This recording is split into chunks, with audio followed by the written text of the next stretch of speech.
গোপাল দয়া করে ফিরে এসো।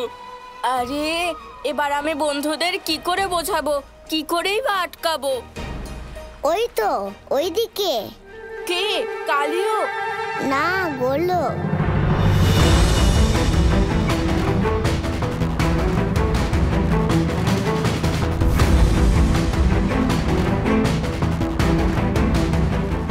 কালিয়া, তুমি খুব ভালো করে জানো যে আমি এখানে এসেছি। আর আমি এটাও জানি যে তোমার আমার মধ্যে কোনো শত্রুতা নেই।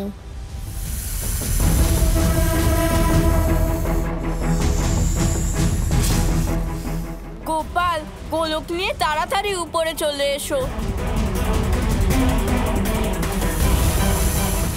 ঠিক আছে দাদা, আমি গোলক নিয়ে আসছি।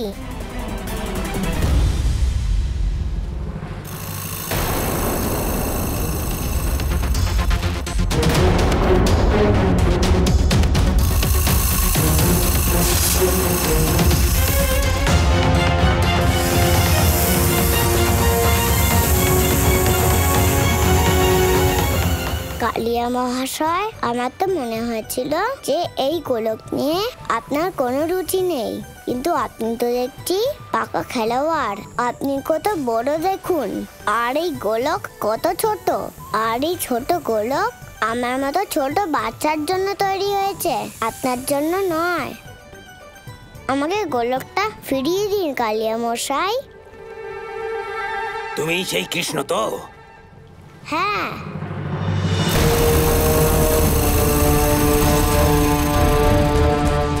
দেখো বালক, আমি মেনে নিচ্ছি যে তুমি দৈব বালক।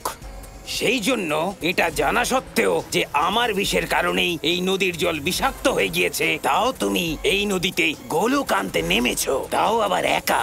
আর আমার বিষাক্ত বিষ তোমার কোনো ক্ষতিও করতে পারছে না। কিন্তু তুমি এতটাও মহান নও যে তুমি কালিয়ার মুখোমুখি হতে পারবে, ওর সাথে যুদ্ধ করতে পারবে। বুঝতে পেরেছো বালক?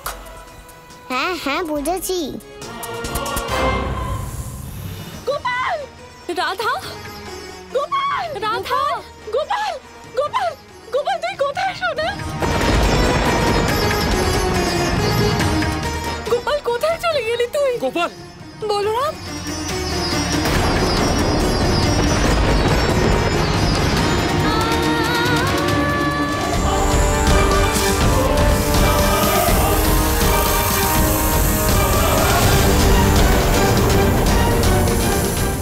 কালিয়া, অনেক বড় ভুল করছো তুমি। মনে রেখো, আমি তোমাকে শেষবারের মতো বলছি, শেষ সুযোগ দিচ্ছি। ওরে মূর্খ বালক, তুমি বড় মায়াবী হতে পারো, কিন্তু এখন তোমার এই গোলকও আমার, আর এবার তোমার প্রাণও আমি নিয়ে নেব। আমি তোমাকে ভালোভাবে বোঝালাম, কিন্তু তাও তুমি আমার কথা শুনলে না। এবার তো আমি তোমার এই অহংকার ভেঙে এখান থেকে যাব।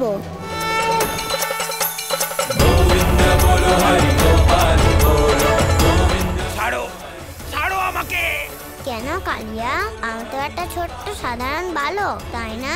এত বিশাল শক্তিশালী একটা সাপ একটা ছোট বালকের পা থেকে তার লেজ সরাতে পারছে না।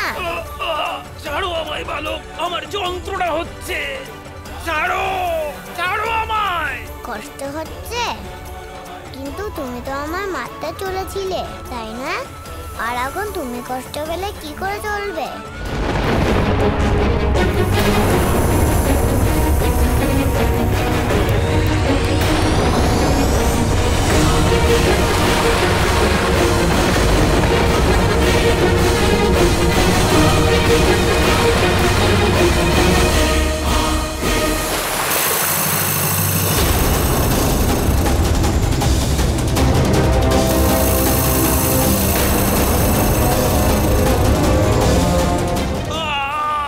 ছাড়ো আমাকে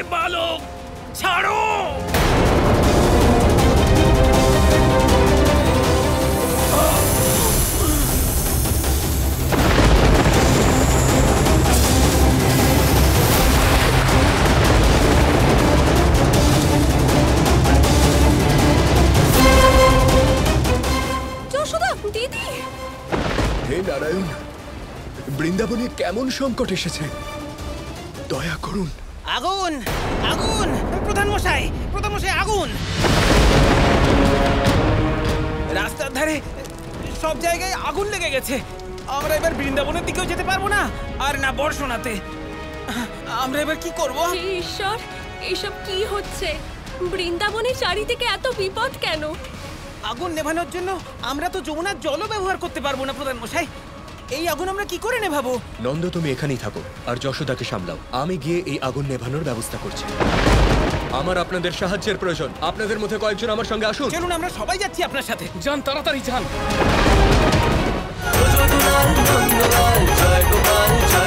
বালক, ছাড়ো আমাকে, ছাড়ো আমাকে মায়াবী বালক, ছাড়ো!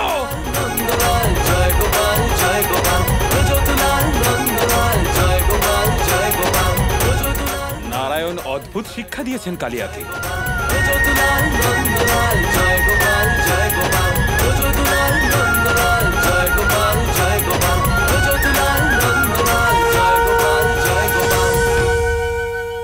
তোমাকে বধ করার জন্য আমাকে তোমার কাছেও যেতে হলো না কালিও। আমার প্রভুই তোমাকে উপযুক্ত শিক্ষা দিয়ে দিলেন। ছাড়ো আমায় মায়াবী বালক, ছাড়ো!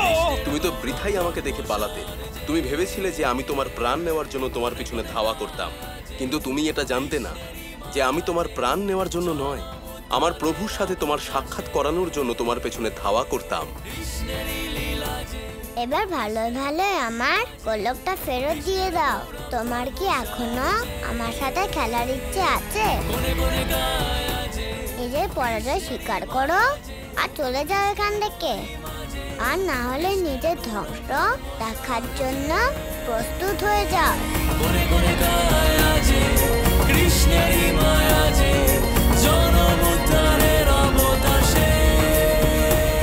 মনে হচ্ছে যে কালিও আজ ভ্রাতার হাত থেকে রক্ষা পাবে না, তাই না মহাদেব?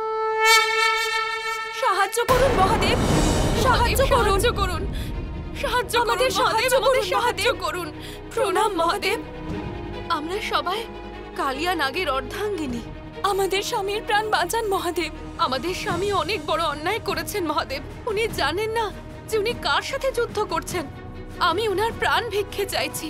ওনার এই মূর্খতার জন্য আমরা সবাই আপনার কাছে ক্ষমা চাইছি। হ্যাঁ মহাদেব, ক্ষমা চাইছি।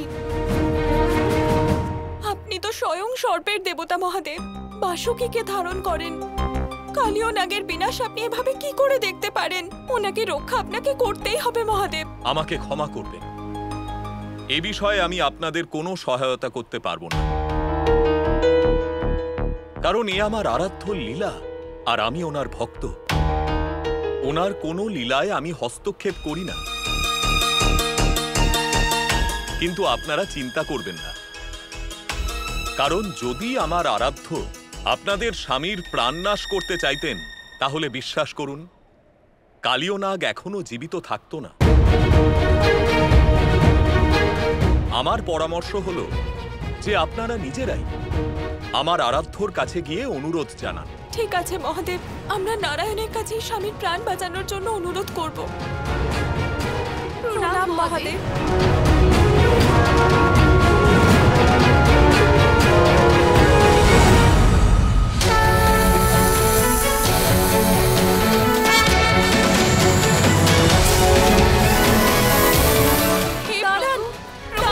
প্রভু, ওনাকে ক্ষমা করে দিন প্রভু।